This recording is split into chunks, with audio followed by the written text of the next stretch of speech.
भक्तजनों, गुरु नानक देव जी सज्जन ठग और नानू पंडित को उपदेश देकर कुरुक्षेत्र से चलकर करनाल और पानीपत के शेखों के साथ चर्चा करके हरिद्वार पहुंच गए। यहां भी गुरु जी ने बहुत ही अजीब कौतक रचा रखा था। गुरु जी जब हरिद्वार पहुंचे, हर की पौड़ी पर खड़े होकर गुरु जी ने देखा बहुत ही शांतमय वातावरण है। बहुत से लोग गंगा जी के पवित्र पानी में स्नान कर रहे हैं। बहुत से लोग हरिद्वार के इस पवित्र घाट पर समाधि लीन प्रभु परमात्मा को याद कर रहे हैं। बहुत से लोग अपने हाथ में माला पकड़कर मंत्रों का उच्चारण कर रहे हैं। उसी समय गुरु जी ने देखा कि लोग गंगा में स्नान करते समय नवोदित सूर्य की ओर पानी हाथों से उछाल रहे हैं। ऐसा करते हुए देखकर लोगों को गुरु जी ने पूछा कि आप यह क्या कर रहे हैं?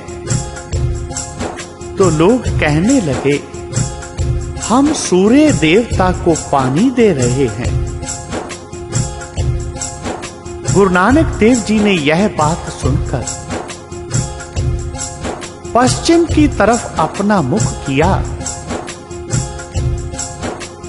गंगा के पवित्र पानी को अपने हाथों में लेकर पश्चिम की तरफ उछालना शुरू कर दिया। अपने हाथों से पानी भर भर कर फेंकना शुरू कर दिया। गुरु नानक देव जी को यह सब करते हुए देखकर वहां पर मौजूद सभी ब्राह्मण पंडित आश्चर्यचकित रह गए। बड़े हैरान होकर वो गुरु जी से पूछने लगे कि आप यह क्या कर रहे हैं? पश्चिम दिशा की ओर पानी क्यों फेंक रहे हैं? गुरु जी ने बड़े ही विनम्र स्वभाव के साथ वचन कहे और पंडितों से पूछा, आप पूर्व दिशा की तरफ पानी क्यों फेंक रहे थे? तो पंडितों ने कहा, हम तो सूर्य को पानी दे रहे हैं। गुरु जी ने कहा, हम अपनी खेती को पानी दे रहे हैं। पंडित कहने लगे, आपकी खेती कहां है? तो गुरु जी ने कहा, यहां से 300 कोस दूर करतारपुर में मेरे खेत हैं। गुरु जी की बात सुनकर पंडित कहने लगे, यह कैसे संभव है कि आपकी जो खेती यहां से 300 कोस दूर है, वहां तक आपका पानी पहुंच जाए? गुरु जी बोले, अगर करोड़ों कोस दूर सूर्य को आपका पानी पहुंच सकता है, तो हमारा 300 कोस दूर हमारी खेती को क्यों नहीं पहुंचेगा? जरूर पहुंचेगा। हमारी खेती बहुत नजदीक है और सूर्य बहुत दूर है। आपकी यह बात सुनकर सभी पांडे चुप हो गए। उस समय गुरु जी ने सभी पंडितों को और ब्राह्मणों को, वेद पाठियों को, योगियों को, गृहस्थी राजा और पड़े हुए के गुण बताकर कहा कि इन्हीं गुणों को धारण करना ही सूर्य को सच्चा अर्घ देना है। इस समय आपने यह शब्द उच्चारण किया, सारंग वार महला पहला। नानक चुल्लियां सुचियां जे पर जाने कोए, सुरतै चुल्ली ज्ञान की जोगी का जत होए। ब्राह्मण चुल्ली संतोख की गिरही का सतदान, राजे चुल्ली न्याव की पड़िया सच ध्यान। पानी चित ना तो पई मुख पीते तिख जाए, पानी पिता जगत का फिर पानी सब खाए, फिर पानी सब खाए। गुरु नानक देव जी की इस बात को सुनकर सभी पंडित और पांडे आश्चर्यचकित रह गए। गुरु नानक देव जी ने कहा कि सूर्य को सच्चा अर्घ देना यही है कि हम अपने जीवन में जो हमारी जिम्मेवारियां हैं उनको पूरी ईमानदारी और सच्चाई के साथ निभाएं। अगर कोई राजा है तो उसका फर्ज बनता है कि वो न्याय करे, न्याय लोगों के साथ, प्रजा के साथ अन्याय ना करे, जुल्म ना करे किसी के ऊपर। अगर कोई ब्राह्मण है तो उसको संतोष रखना चाहिए।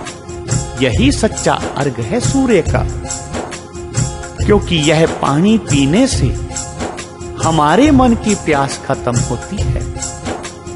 मुंह धो लेने से हमारी प्यास नहीं बुझ सकती। कहने का भाव है, जब तक हमारे अंदर इन गुणों का निवास नहीं होगा, हमारा जीवन अच्छा नहीं हो सकता। बाहर से हम चाहे जितनी मर्जी भक्ति करते रहें, जब तक हम मन से भगवान का स्मरण नहीं करेंगे, हम अच्छे नहीं हो सकते, हमारा जीवन अच्छा नहीं हो सकता। ब्राह्मणों को यह उपदेश देकर गुरु नानक देव जी हरिद्वार से चलकर दिल्ली शहर से बाहर यमुना के किनारे आ बैठे। दिल्ली का बादशाह सिकंदर लोधी बहुत अत्याचारी था।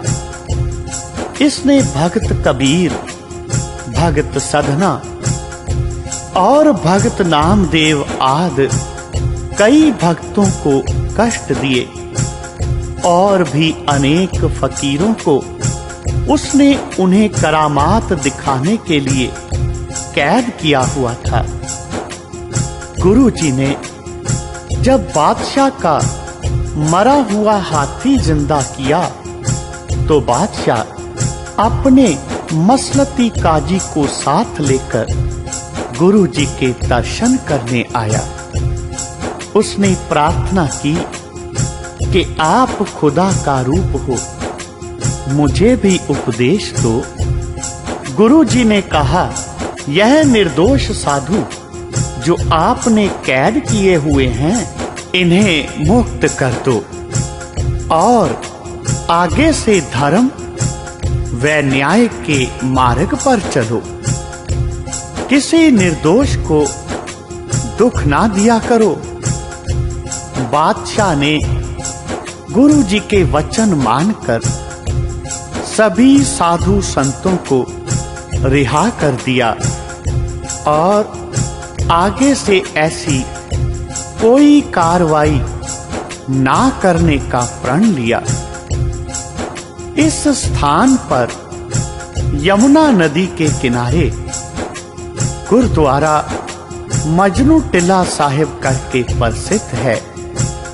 यहाँ एक मजनू नाम के साधु ने बहुत समय बैठकर भजन बंदगी की थी, जिसके नाम पर यह टिल्ला प्रसिद्ध हुआ। इस प्रकार सिकंदर लोधी को उपदेश देकर उसके मन को बदलकर कलयुग के अवतार गुरु नानक देव जी दिल्ली से रवाना हुए। दिल्ली से चलकर गुरु जी पहुंचे मथुरा और वृंदावन में। यहां पर आपने देखा कि लोग राजे रानियों और कृष्ण गोपियों के सांग बनाकर रास लीला कर रहे हैं, नाच रहे हैं, कूद रहे हैं। उनकी यह दशा देखकर गुरु जी ने यह शब्द उच्चारण किया, वार आसा महला पहला, वायन चेले नच्चन गुर, पैर हिलायन फेरन सिर, उड उड रावा झाटै पाए, वेखै लोक हसै कर जाए, रोटियां कारण पूरै ताल, आप पछाड़ै धरती नाल, गावन गोपियां गावन कान, गावन सीता राजे राम। गुरु जी ने इन लोगों को कहा, यह सब काम उपजाऊ क्रीड़ाएं हैं। पुरुष को अपने गुरु पीरों के उपदेश धारण करके अपने जीवन को ऊंचा करना चाहिए। भक्त जनों, गुरु नानक देव जी ने यही सच्ची शिक्षा लोगों में बांटी कि उस भगवान को, उस प्रभु को याद करो, उसका जाप करो, उसको स्मरण करते हुए अपनी सभी जिम्मेवारियों को निभाओ, तभी इस मनुष्य शरीर का भला होगा, गति होगी और जन्म मृत्यु के चक्र से यह मनुष्य मुक्त हो पाएगा। बोलो जी पाही जी वाहे गुरु, वाहे गुरु, वाहे गुरु।